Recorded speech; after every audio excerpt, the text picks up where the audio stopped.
Now you have the right to use this, copy it, build on it, do what you want, and that's a freedom everybody knew since 1790. So we're, you know, if there are other components of the public domain that pre-existed that action by Congress, I don't exclude that. I don't deny that. I don't exclude it. I don't even think they're mutually incompatible. I think simply what we're talking about here, the works that are affected by Section 514, simply are the ones that Congress brought within the federal scheme and then put outside. Can I pursue it with a question? Sure. Let me just ask you then, when the Congress first created a limited copyright monopoly, what was around it? Limited within what environment? What was the surrounding environment to the limited monopoly that Congress first created?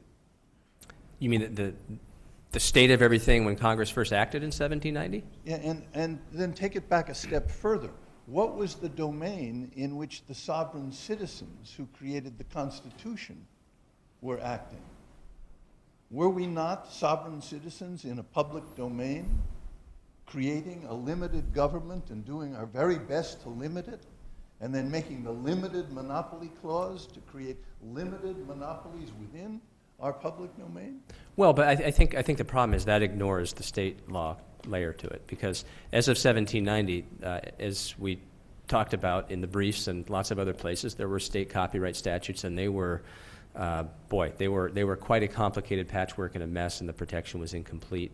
They had their own formalities, but there was also clearly recognized common law protection for published works. So the idea that just because the first Congress had not acted yet, that this stuff was free to use, unrestricted, just isn't correct as a matter of the way the world looked in 1790.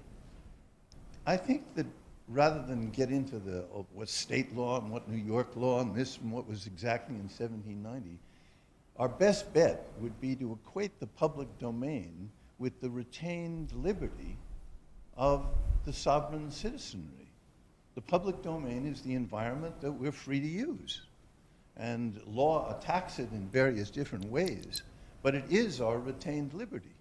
And so that links it directly with the First Amendment and the Ninth Amendment, and seems to me to be a creation story that makes sense.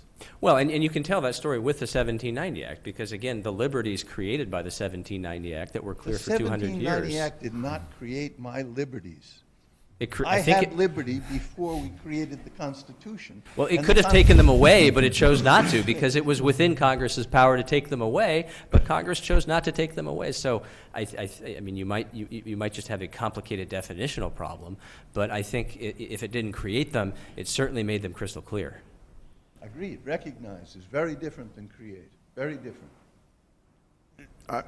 I saw you want to respond, but if I can, I agree. I think this is the challenge, and I'm